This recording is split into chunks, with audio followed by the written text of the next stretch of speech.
Yeah. This is only a test. Right on, my brother. Good to see you. Welcome, everybody. All you music impassioned audio disciples to the 5th episode of the Platinum Legacy. We are gathered here today in holy audio union to learn, observe, and most importantly, ask questions. This is what you were supposed to do. Yes. So operators are standing by, all of you. So pop your questions into YouTube, Facebook, Periscope, whatever application your drip is flowing from.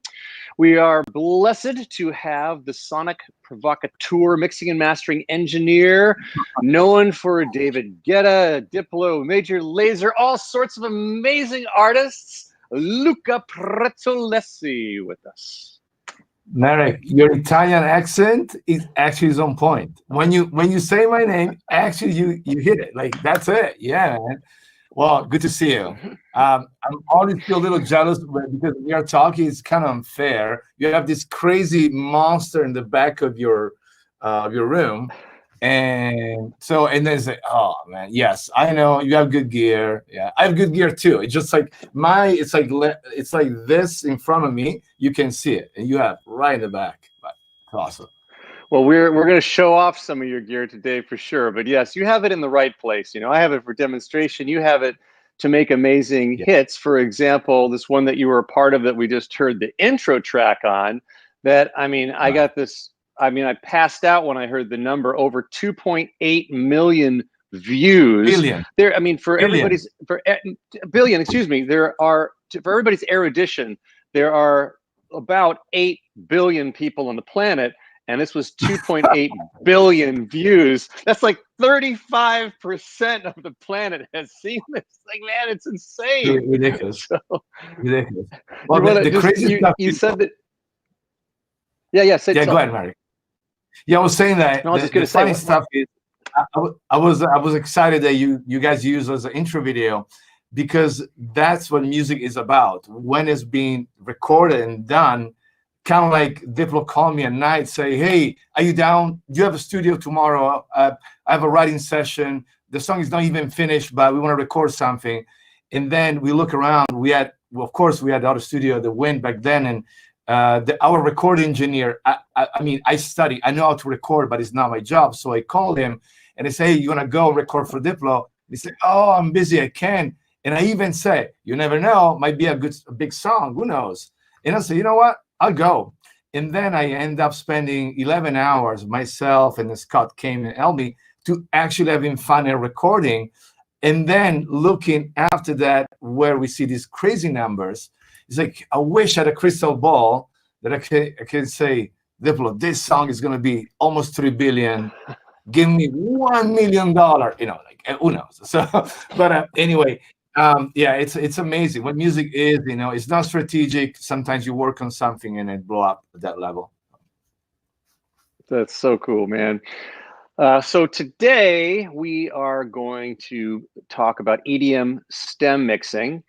The order of events is we'll roll a video and then we'll do Q&A about it.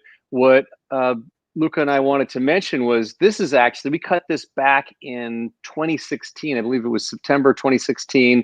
And so it's actually in the old Studio DMI digs before you guys relocated.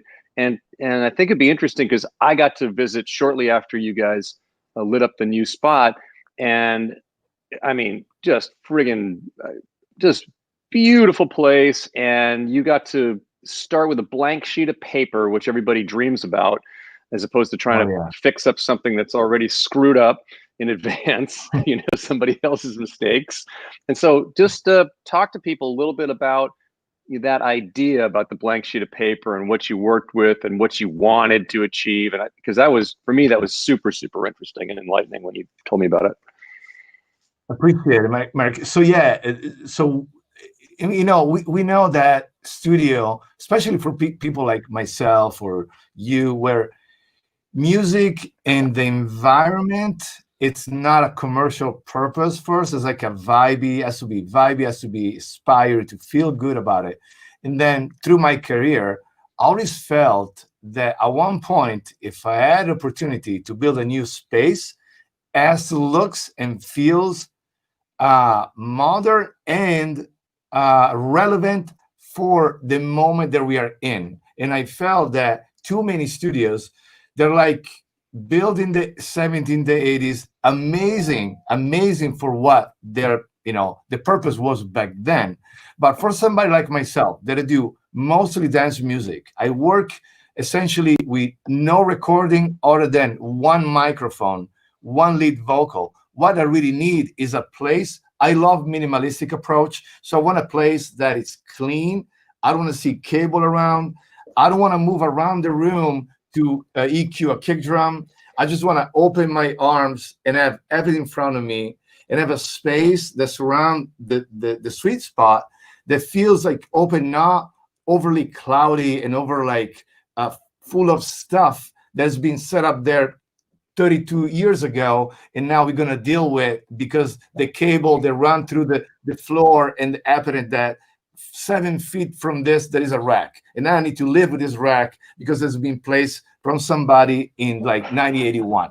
I don't want to do that. I want to just do something where it's everything being, it's like a new car, right? So I know it's like a crazy comparison, but I feel this a little bit Tesla in a sense of what is the essential, what make you get to the point and optimize the workflow. So that studio is kind of translate that. And also I feel the space as a whole, it's like 4,000 square feet in a way that it's like you go between office and studio and recording and lounge and feel very cohesive, feels like very organic, like every space has the same feel, vibe, lighting, flooring. So I can talk for days. I'm a fan of our spot, of course, but that's kind of like the overall idea.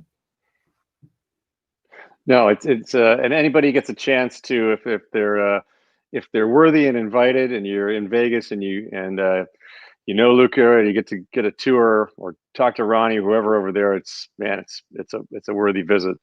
Okay, so I think let's go ahead and I think this is a good tie-in from last week, because last week we had Mike Wells talking about stem mastering, and he happened to mention something about EDM, like, oh, maybe you wouldn't use this so much on stemming out on with EDM style music or whatever. And here ironically we had this queued up for this week where we're talking about stem mastering and EDM specifically. So let's go ahead and roll this tape from, like I said, 2016, and see what Luca was talking about, and then we're going to compare and contrast, and he'll bring us up to date on what he's changed in his new room from then. Hey guys, how you doing? This is Luca Pretolesi, here at Studio DMI in Las Vegas. Welcome to the studio. I'm a mixer, producer, and master engineer for over 20 years. I'm involved in electronic music in any way, any level. On my music, dealing with pre-processed stems is absolutely normal. This means that I need to have tools that allow me to treat those stems in a very transparent way if I want. But also if I want to add some color and type of texture. And add one unit that allow me to do both, it's essential for me. As far as my routing and just the flow and communication between the DAW and the SAMI, it's essentially the same way of working in the box using busing system. The difference is instead of sending to a stereo bus, I send to individual output digitally to the Convert 8, from the Convert 8 to my SAMI device. Just finished Borge's new album. The mixing side was very exciting. A lot of feature artists on the record, from Little John, Fatman Scoop, a lot of great singers. All the songs have different personality, and there's a song called Lost and Found. It's kind of challenging, and I was able to use a lot of colors and as well a lot of like dry sound. And I want to just play the song first for you guys, and then just break it down a little bit on stems, okay?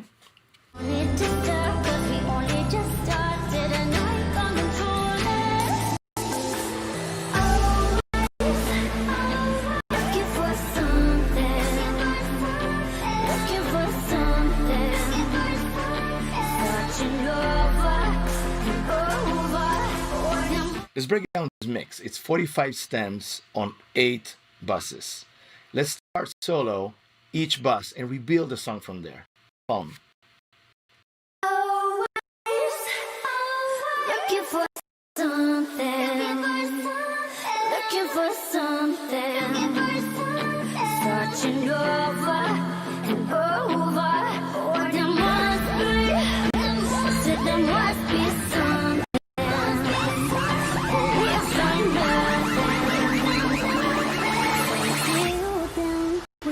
lost and found.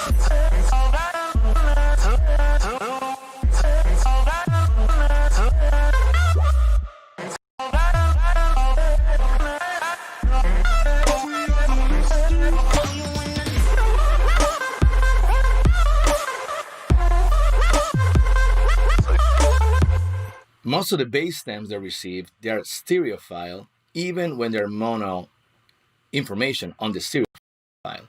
But I find myself kind of like trying to fix this kind of stereo that I don't like much. And in the box, was never being completely happy about the result.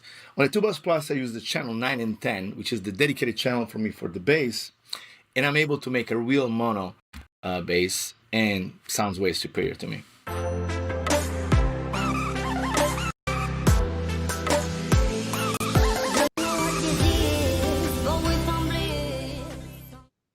Hey guys, There we go. Right on, that. man. So Awesome. I bet you're happy to be in your new space after seeing the old space again. You're like, oh shoot, I loved it, but this is always better. The old space was cool, but it was like kind of dark. This is just like, it's just open and more lights, and the AC improvement is crazy in this room. Just feels much better. It's so silent. Sometimes I stop the music and I focus. Let me hear the AC. I can't say yes. Yeah. I remember in the old spot we used to turn it off when we had to cut video to make Right, it quiet, very and then we'd all start sweating to death. exactly. Take a break. I remember that. Yeah, right. Well, I also came out with like noise cancellation techniques, right? So I was capturing for 30 seconds quiet and then reverse the phase of the noise to cancel the room. Crazy stuff. Anyway. Right on. Yeah. Cool. Good. So I love how you show everybody how you work in the video. Question for you. We were talking about what you've added since then. You've actually expanded on, you're still, I mean, put in your own words, but you're still using that same system, but you've actually expanded the idea. Correct. It's literally the same setup. I mean, it's kind of like my 1 and 2, 9 and 10, 13, 14, 15, 16, or the 2 Bus Plus. It's almost like it's autopilot the way I run stems through those channels to immediately give me the bass option mono stereo, the kick mono stereo. So 1 and 2, 9 and 10, 13, 14, 15, 16 are my high percussion, low percussion. And it's kind of like in autopilot. I don't even know why, but I feel my hand goes on the 15, 16, open a parallel limiter on the high percussion. And then I go in the box on my output of the group into the 15, 16, and I do a little bit expansion. So I've been doing this more and more, where the parallel limiter has a tone that's really, really good. And when I want to apply that tone, and you're going to like this, Marek. When I like to apply the tone without compression, what I do, I push the parallel limiter and I use an expander to compensate. So I take away the compression, I only get the color. You know what I mean? Excellent. Yes, we'll talk more about that for sure. Just the tone, not the compression. When I like to go compression, when I smash low percussion, so I take the snare, the clap, the tom in a group, then I go straight up parallel limiting really hard, and then I gain stage on the way out to say, okay, how much I wanna destroy this group on purpose. And so that never changed. And actually, when I record mixes, it's funny because sometimes we took photos, and we don't even need to take photos of the 2 Bus Plus because it's pretty much is a go-to in the way it treats stuff. Now, something that changed in a good way was like I fall in love with the liaison. I mean, I always had the liaison in mind, that they use a more traditional way to expand a series of inserts on the mastering side, for example. But one point say, what about if we purchase a second liaison to do something that actually Studio One is inspiring me to do? So there was a new update on Studio One with a plugin called Pipeline. Pipeline essentially is a way to go out and come back in as a plugin with no latency and in phase. So I'm able to actually use a mix knob on the plugin to bring the dry of the signal that I'm sending out and blend with the wet, and then open a million ideas. So we place a second liaison next to the other one. The other one we're using essentially as an extension of mastering, but we had another one out of the Convert 2, back in on the input 3 and 4 of the AD+. So now we have a good use of the second set of inputs on the AD+. That way, I'm still out wiring, which is I love to have cable solid connection, and then just switching the input on the AD+, allow me to go from capturing the entire mix to just go and capture one source. Most likely, I find myself to treat stems, go out, use some hardware, come back, and then print. So I'm not going to leave in real time through the mixing process, going out from pipeline, hit the liaison, choose what gear I want to kind of like plug in, and then keep in real time. Most likely I'm going to print it. But the cool thing is that I can switch the input and AD+. Now I have another option, which is place between plugin. So if I use a very dedicated filter before, for example, if I use the liaison now with an old SSL compressor, but I want in some way filter when I'm going into the SSL, or try to switch before, after the plugin, a piece of hardware, I'll do really quick. Now, with the liaison having multiple selection, I'm also like to add things. So I have a rack on the side. There's a bunch of old lo-fi vintage gear from the 90s, and I say, okay, great. What about if I stack on serial a couple of like older limiters and just treat as an snare drum, and then go back, consolidate, so rendering that audio, and then done. Now I kind of like reprocess a stem, and then still I'm gonna go through summing to do the mixing portion, but I make kind of like a decision on individual sounds. Or also do more traditional approach, like on vocals, I have an Eventide H3000 that I really like the tone of that, and I use as a send, I create an aux, and then I use pipeline, and on the liaison, I say, okay, is acting as a purely sending to reverb or delay. And then that it's happening, then I have like automation on that I can send on the H3000. I can take group of vocal and decide what to do. So again, with the liaison, having like on and off, first of all, I hate go and take from a patch bay and try to understand the difference. So be able to just like really quick, on and off, it's great. So that's kind of like the upgrade, the recent upgrade as far as the system. That it's more on the before mixing type of process than the actual mixing and the summing side.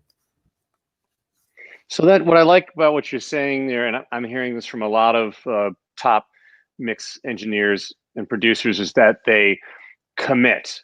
So it's a commitment to a sound. So the pipeline and liaison, what it sounds like it allows you to do is audition a bunch of different things very quickly. So what we're seeing on the screen now is on the left we've got a couple of liaisons, and on the right we've got his kind of whack outboard stuff that he can bring in different flavors from.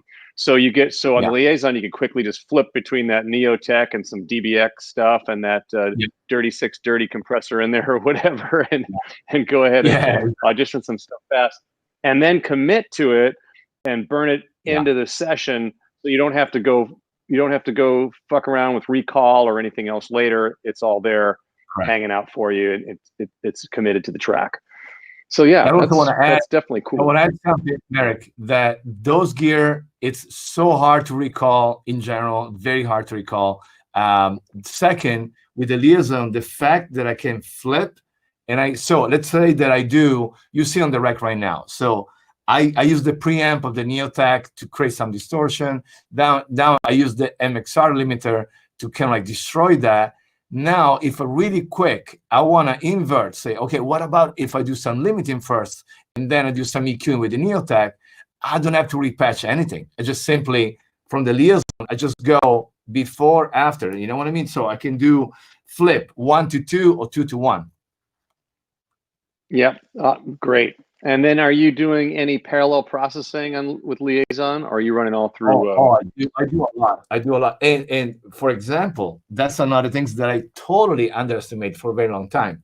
So if I use a unit like an Eventide H3000 or another type of reverb, well, the parallel, it's actually become like a mix knob that you can use to see how much reverb I'm blending with the dry, which is cool because you can do it in the box, but then this is just instantly say, okay, how I feel the two sound. So it's great. I do it that way. I find myself when I exaggerate with SSL, I have a clone of SSLG, and I exaggerate with that really quick. I can just like parallel and just blend it and say, okay, and find like the sweet spot, So it's fantastic.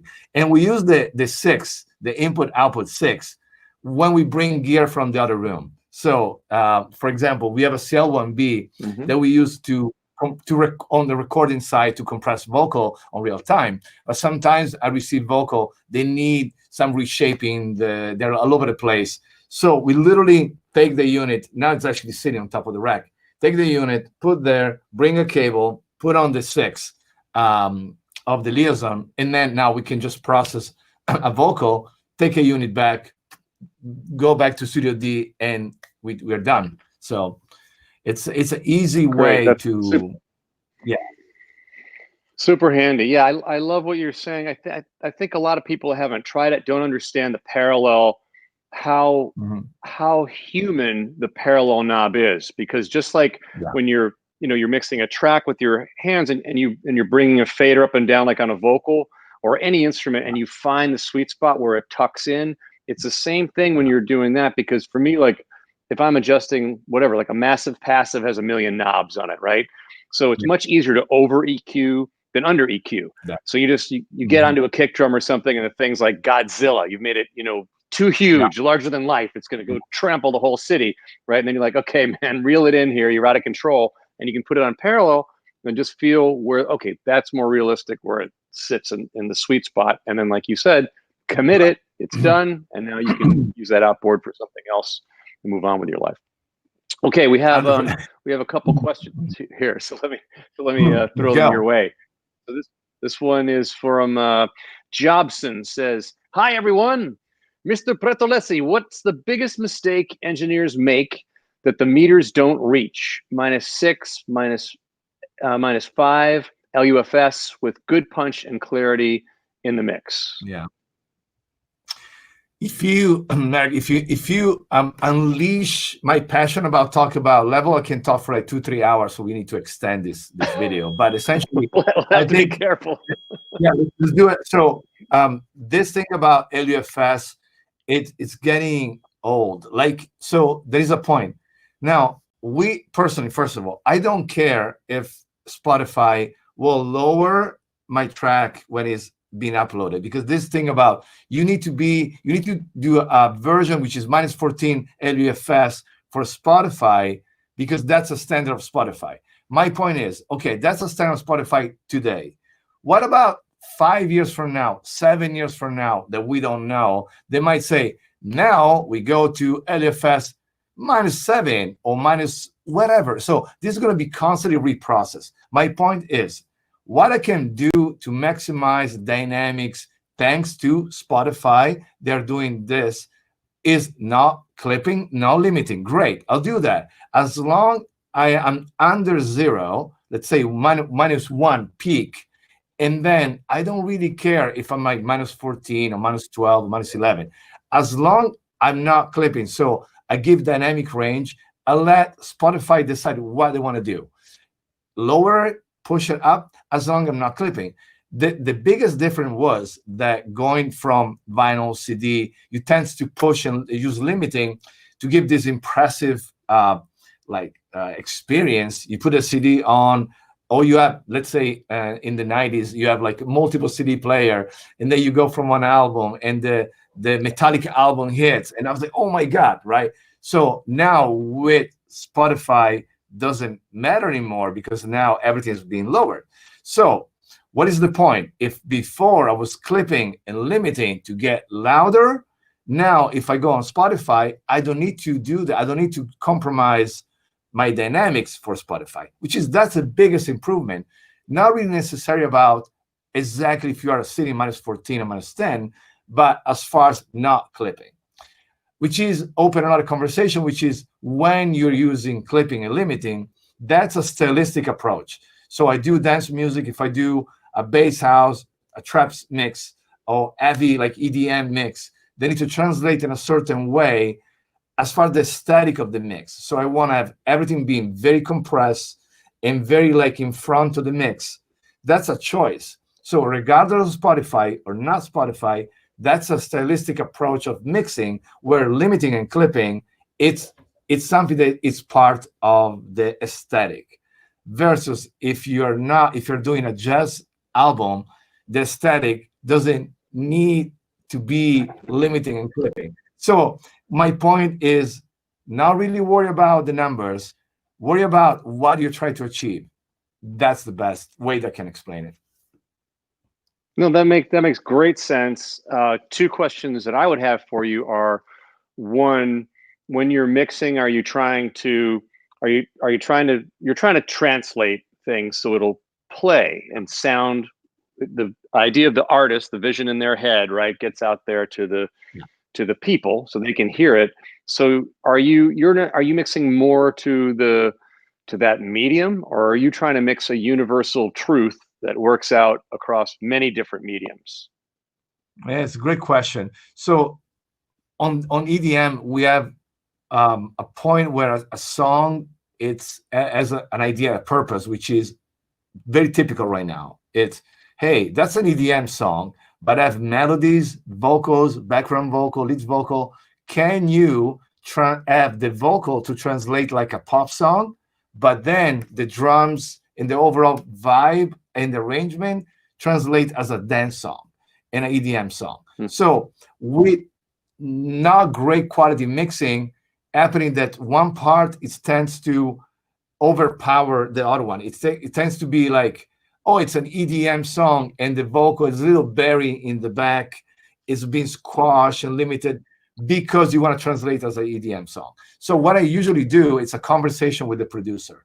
What we're trying to achieve, we're looking to have a song that hits super hard on festival clubs, or we want to have a song that's going to be big on streaming, a radio song that also needs to translate well on club and festival. So what is the priority? And then from that point on, we build mix around. So if it's vocal driven, so this song has to be like a pure, clean vocal, very dynamic relationship between lead and background. And then have the rest kind of like float around the vocal. That's a decision. So it's a really strategic, and to me, it's like a very honest, open conversation before we start the mix on being sync and have the same vision. Yeah, so it's an artistic intention that you start with from the get-go, so you know where you're headed. Perfect. Yeah. And then the second question was, since you're talking about mixing into clip, and a lot of those formats don't accept clip, do you use the clip eliminator on the AD Plus? I use the clip guard, and then what I do, so I always do the monitoring post conversion using that converter as an instrument. That I still see a colleague and friends that kind of disagree. They say, well, I have a very transparent AD converter, so I don't want to hear, I don't care to listen to the converter, just mix or do a mastering and I capture, and then I trust the converter because it's very transparent. Well, I'll say, what about if you have the opportunity to actually listen to the converter sound and manipulate and work with that sound? If you want to go very transparent, the way I go with AD Plus is, okay, I do -4 peak, I have plenty of dynamics, and I'm not worried. But then if I want to push a little harder and just kind of like use it almost as a plugin where I'm clipping, I'm listening what it's doing, and then I do automation through the song to decide when I want to clip, when I want to push, and when I want to go back. And I find myself, for example, to do stuff on that music we call drops, which is like the chorus of the song, where I kind of building and using VCAs on my DAW to kind of like pull back maybe 2-3 dB through the verses, having the AD plus doing zero clipping. But then when we hit the chorus, we clip on purpose. And we, of course, we block clipping in the box. So the clipping is happening on the way in, but it's not happening on the way into the DAW. So when I look my true peak, I'm always good. So right. So so Luca's talking about the clip guard function on the Convert 80 Plus from Dangerous, that you can turn off the red light in the destination. Cool, man. All right, let's do one more question, and then I want to roll up to our stem mixing on drums. So let's see. Andrew Shaw writes in. He has got to be our #1 viewer. All right. Do you like to master the tracks you mix? So do you like to master the tracks that you mix? I do. So I'm a mixer engineer and a master engineer. And when people say, well, you can be a master engineer if you're a mix engineer, no, so I'm in a music space where, going back in history, in the 90s, this music was done by one man doing everything to program the drum machine to get to the end stage of this. Now, for me, that I'm doing only post-production, dance music is really about style and certain vibe, where if I'm able to master my mix, I'm able to retain the vision. Versus if that's the point, if I'm participating on an album, and I'm one of the mixer engineer, and there's also many Marroquins doing a mix, another guy's doing another mix, I think it's important to have another guy, which is a mastering guy, that take everyone vision and glue on the final, let me explain this way, is the final translation of the album. So everyone has almost like a way to take photos. But then when we do the final color correction, we want to make sure that we look every photo as a certain vibe that goes through the book. So on the album, on that case, I'm a fan of having an outside master engineer when I'm involved in a project with multiple engineers. So when I work on my mixes, I always ask, and even if the client is not expecting my master, I provide my master, because I want to say, okay, that's what my intention. So even if you go with another engineer, that was my vision. That's great, brother. That's good insight, and I like the analogies also about the color correction and those things. It's all very useful. Okay, well, cool. Let's roll up into the stem on drums, and because that's a big question people always have. Absolutely. On channel 13 and 14 on my 2 Bus Plus, I have my kick bus. Essentially, 2-3 kicks through this song. It's going through a bus into the 2 Bus Plus. Now, I tend to use harmonic distortion from the real beginning, give a certain tone, certain color, and just make mixing decision into that. I'm able to do less in the box. At the same time, I'm making decision based on my final result, my final sound. So harmonic distortion, it gives me richness to the sound. It doesn't really enhance a part of the kick, the tail, or the attack, the transient. It just gives like certain thickness. Now, any decision that I'm making into that is more gentle, and then I'm able to retain more like an organic sound in some way. Let's play the kick with or without harmonic distortion. Important, if you have a good headphones or studio speakers, there's like low frequency information, hard to translate on a laptop computer or iPhone, all right? Also, we're gonna make a really short loop of the kick, so be able to really listen to the difference, all right? Let's check it out.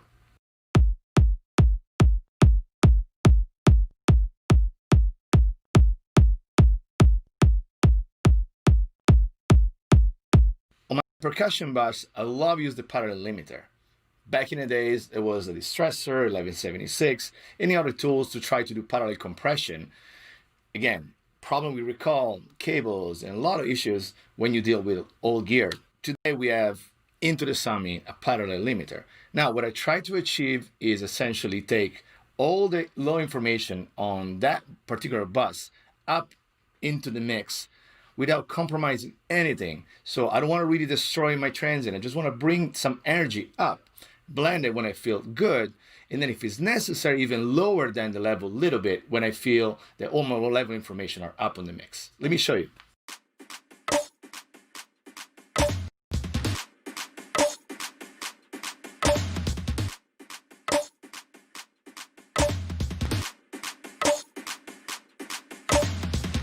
All right, guys, let's play percussion with a parallel limiter with the entire mix open. Okay, I'm gonna start fully 100%, very exaggerated on purpose, and then we're gonna scale down and find like the sweet spot.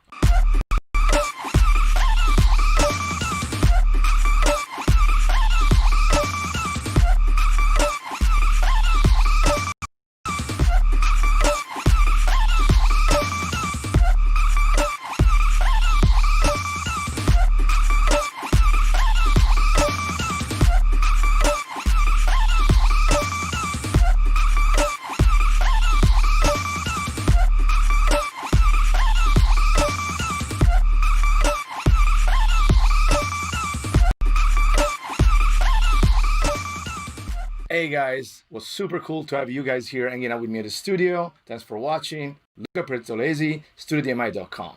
Bye-bye. Okay.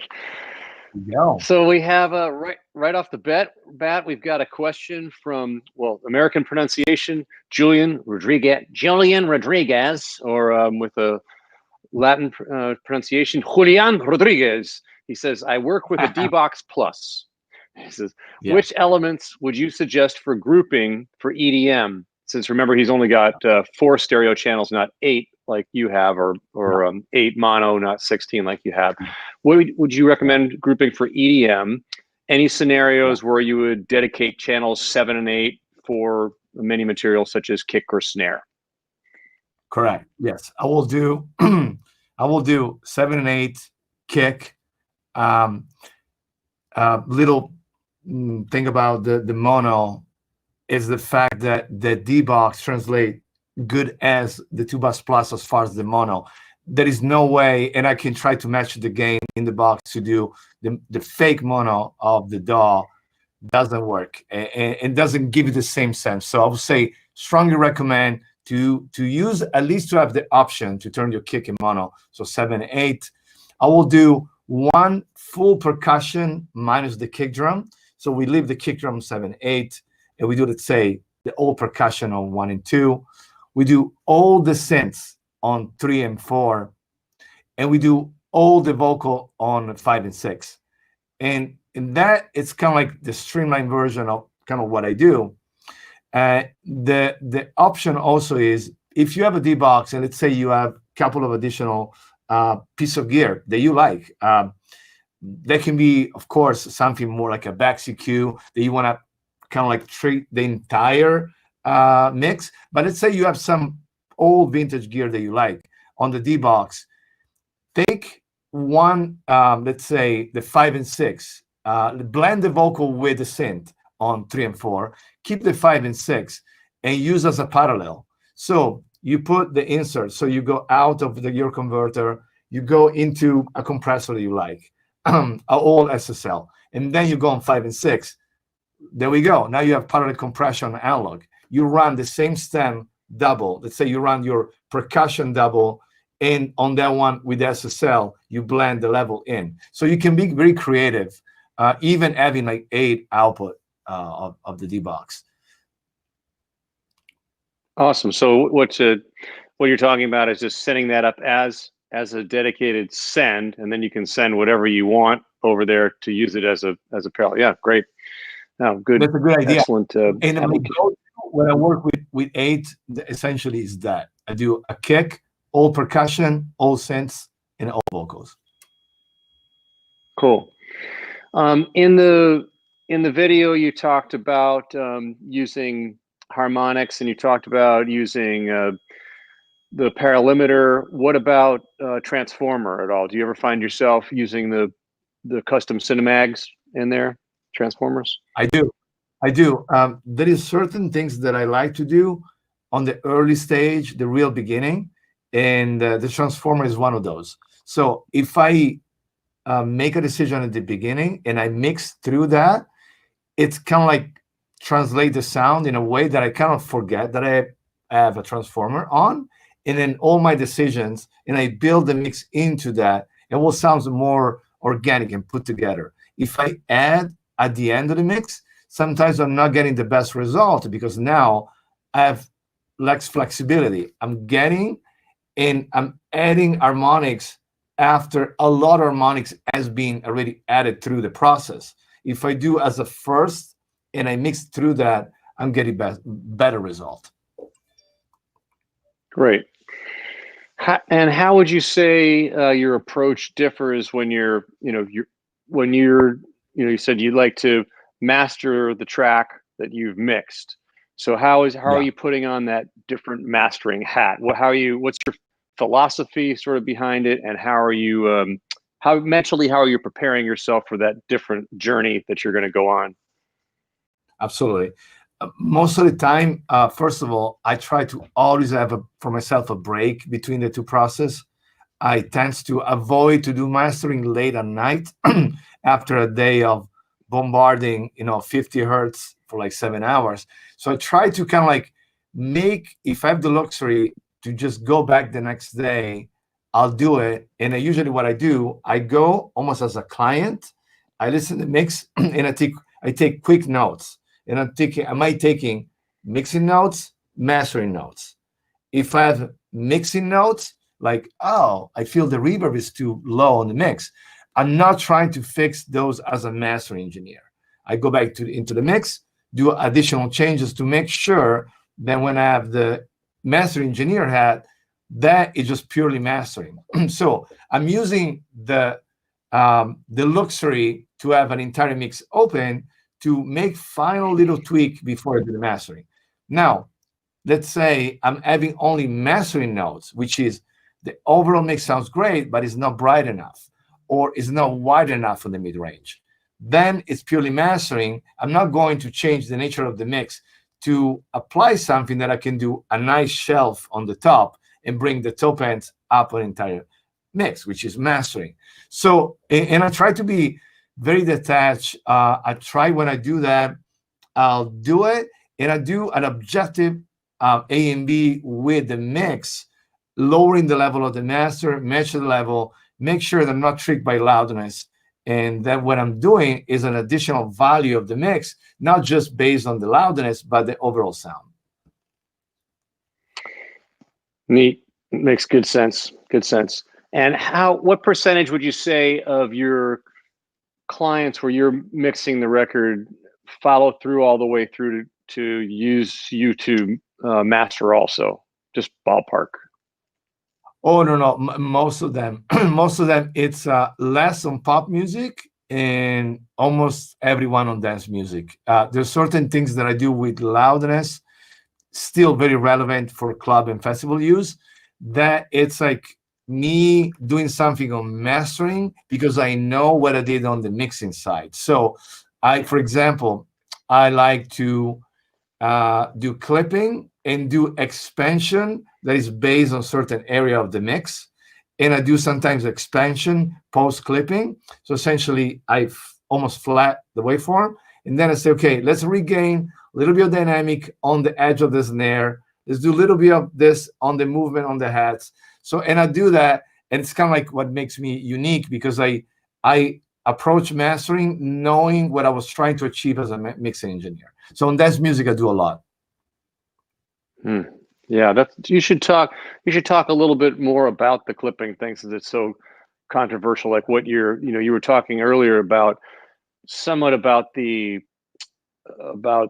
you prefer why not use it as a sonic, the sonic timbre for it, which I agree very much with. When someone gives me a new piece of gear, company comes to me and says, hey, we'd like you to take this out into the real world. And the first thing I always say is, look, just send it to me with a return label because I probably won't like it, but the first thing I'm going to do is I'm going to abuse it, so I'm going to shove, too much level into it or this or that, or turn the EQ up all the way, to see what happens. So, because you want to know what it's capable of and what its limitations are, right?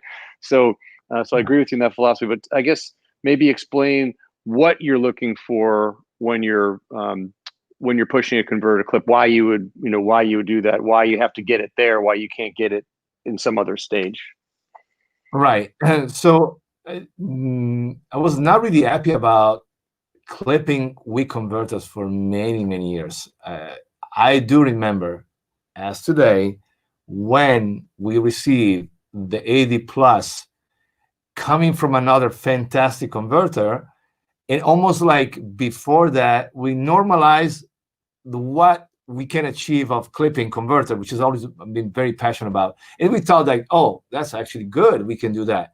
When we understand we can use a converter as almost like as a limiter / clipping. So shave a little bit the envelope if I need it, but then clip, and then automate how much we're pushing, having more space, more headroom, more space to clip.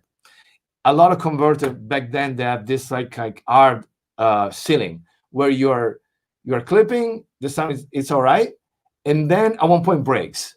That's it. It was just like almost like one trick pony. You do it, goes all right, and then you push a little bit more and just distorting.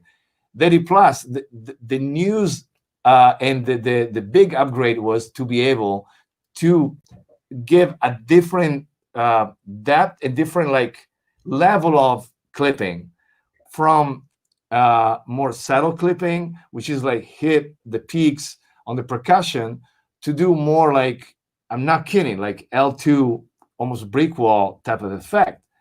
And now we say, okay, now we're going to put less stress on every other limiter or plugin clipper that we have. So now what we do, can I talk about the crest factor, which is that's the point. The crest factor is, so you have the average level, you have the peak. So the peak of your waveform and the average, that's the crest factor between the two. So now if I'm able on the clipping side, so from the AD, to reduce that and make us like the average between the average level to the peak level smaller, and retain the sonic impact of that. So I'm not going to compromise the quality. I'm going to just reduce that. Now, everything in the box will translate way more natural. So when you take a plugin, you do 1 dB of clipping, like anything, the Fab Filter Pro L, anything, sounds all right. The problem is happening when you go 5 dB of limiting, because you really want to squeeze the level. You want to get up to, I don't know, -7, -5 RMS, and then you start to compromising. Now, the biggest improvement for me was on the way in, making a decision when I get a loud tracks. I want to go kind of like a gain staging of clipping, where, okay, I hit the first one, that is the AD Plus, and then now I'm shaving the first 1.5 dB, 2 dB. Now on the way in, now when I have this waveform that is nice but is not completely square, I can be creative. I can do another set of clipping with a plugin, and then do a little bit expansion with a dynamic EQ just on certain frequency, where I kind of like tweak, and I kind of like in some way change the perception, where everything is very clean and clipped and like in front of the mix, and almost like compress and without much dynamics. But then you have the snare that's cutting through, because now I'm doing expansion just on the snare. All that, it's impossible to do it before. I gotta like clip the converter, go back in and do it after. So same techniques we plug in work. It just almost like a nice. Today we are about photos and cameras. So a nice shot of this fantastic camera. Then when you do color correction with Photoshop, few little things looks amazing, versus a cheap iPhone 3 that you say, oh, that's okay. I'm gonna do color correction, will be okay. Now, because that will still look flat and small and less depth. That's what it is. So doing analog clipping on the way in, it gave me the better possible version of clipping, essentially. And then after that, it's just little tweak and little automations. Talk too much, Marek. I talk too much. No, that I always learn something, man, when you're talking. So I shut up and listen.